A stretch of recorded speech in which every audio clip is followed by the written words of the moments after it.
Well, hello everyone, this is Robert from Black Belt Gaming. I'm going to do a character update as we are about to start our second game of Descent Journeys in the Dark 2nd Edition. Robert has decided to join us again for this second game, and he will be continuing to play Tumble. As you may remember from the first game, Tumble is playing the Thief deck and is using throwing knives, the lucky charm, and he has the greedy ability, which allows him to search from a distance. After completing the first adventure, everybody earned 1 experience point. That's going to allow Tumble to choose one of these 3 cards to basically upgrade his character. As you can see in the red here, that's how much experience points, or how many experience points it costs to purchase one of these cards, and all 3 of these will cost 1. So with a budget of 1, Robert, you can choose one of these. Let's take a look at them.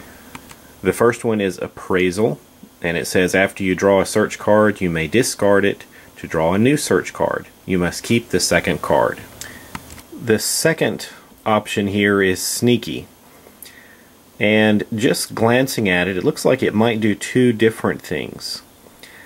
It says you gain +1 on attacks against monsters that did not have line of sight of you at the start of your turn, even if this card is exhausted.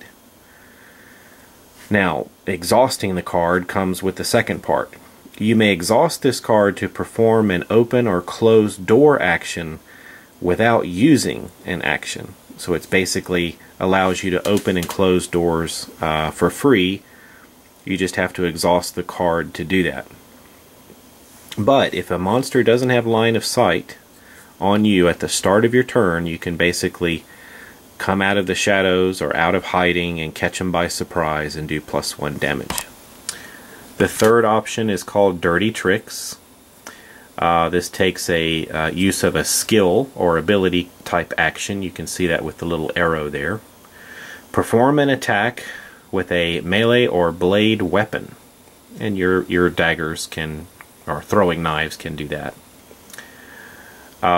If the attack deals at least 1 damage after rolling defense dice, the target is stunned.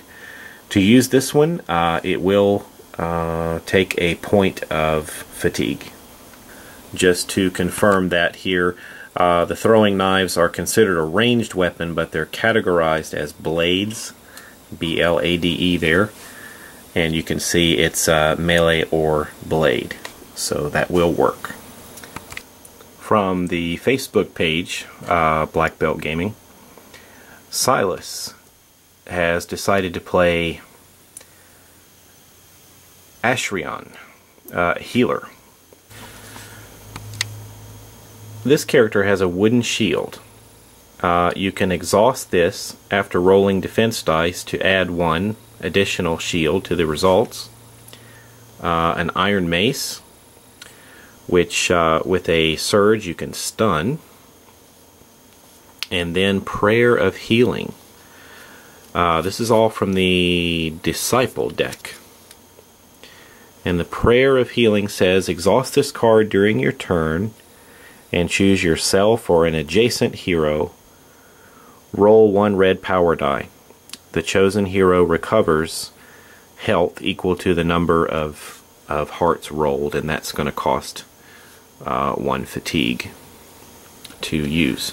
Ashrion has an interesting hero ability. When a minion monster begins its activation adjacent to you, it is stunned. The healer's heroic feat: choose a monster within 3 spaces of you. Each monster in that monster group is stunned.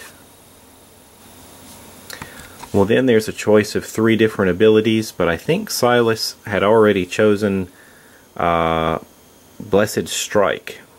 And as a skill, it says perform an attack with a melee weapon. If you deal at least 1 damage after rolling the defense dice, you and 1 hero of your choice adjacent to you each recover 2 health. And that will cost 1 fatigue. Daniel from Facebook said he wanted to play the Widow Tara. Well, Widow Tara as a Necromancer gets some interesting cards. First is the weapon. We have the Reaper's Scythe, and this is a magic staff. It says, each time you defeat a monster with this weapon, recover 1 health, and a surge will allow you to have +1 range. Next is a Reanimate, and this is a familiar. It's treated as a figure, but it cannot recover health. It may perform 1 attack action during its activation. Each attack made by this familiar gains surge +1 damage. Raise Dead. I think this is how you get the Reanimate card out. As a skill, it says place your Reanimate familiar token in a space adjacent to you. You may only control 1 Reanimate at a time. You may discard your Reanimate token at any time during your turn, and to do this it costs 1 fatigue. As with the other characters, we're carrying over the XP from the first game. So you have 3 choices here. Let's take a look at them. For 1 fatigue, we have Fury of Undeath. As a skill, you can exhaust this card to activate your Reanimate. Your Reanimate still activates this turn as normal, so I guess it gets to activate twice. This next one is Deathly Haste. Each time you suffer a point of fatigue to gain 1 movement point, you may then move your Reanimate 1 space. The last option is Corpse Blast, another skill here. Perform an attack targeting your Reanimate's space with a magic weapon. This attack gains Blast. You do not need range or line of sight to the space. After the attack is resolved, the Reanimate is defeated. And to use this, it costs 1 fatigue. Widow's heroic ability is once per round, after you roll dice for an attack, you may re-roll 1 attack or power die. You must keep the new result. As a heroic feat, perform an attack. This attack affects 2 different monsters in your line of sight. 1 attack roll is made, but each monster rolls defense dice separately. Both monsters are considered targets for your attack. Well, Martin is also joining us from Facebook. He's decided to play a Warrior Sindriel. Hope I'm saying that right. This character's heroic ability says, if you have not moved during your turn, you recover 2 stamina at the end of your turn. Sindriel's heroic feat says, use during your turn to choose a hero within 3 spaces of you. You and that hero may each immediately perform a move action. This is in addition to the 2 actions each hero receives on this turn. Martin said he wanted to play the Knight deck. So we've got a wooden shield, which allows you to exhaust it to gain an extra defense shield. An iron longsword, which is a blade, a melee weapon. And with a surge, you may force the target to re-roll 1 defense die. That's interesting. And Oath of Honor. Choose another hero. As a skill, you can choose another hero within 3 spaces of you who has a monster adjacent to him. Place your hero figure in the closest empty space adjacent to the monster and perform an attack with a melee weapon against that monster. That's interesting. And it costs 1 fatigue. Your choice is to spend your 1 experience point. You've got Challenge. Exhaust this card to choose a monster in your line of sight and place your hero token on it.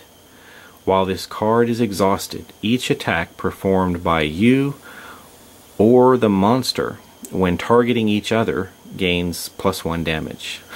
So you and the monster really don't like each other. Defend is next. When a hero adjacent to you is targeted by an attack, use this card to instead declare yourself as the target of the attack. Range and line of sight are still measured to the targeted hero space. Finally, we have Advance. After defeating a monster with an attack using a melee weapon, exhaust this card and perform an additional attack. That's pretty cool. Both of these, both the Defend and the Advance, require fatigue points, but Challenge does not. Okay, players, this is the first update video for our next game. Let me know what card, if any, you want to buy using your XP, and we'll move on from there. I think you've accumulated some gold from the first adventure, and we'll talk about shopping and then upgrading the Overlord cards in a future video. But right now I just need to know which ability you want for your character. Why don't you post it over there on Facebook for me? Thanks.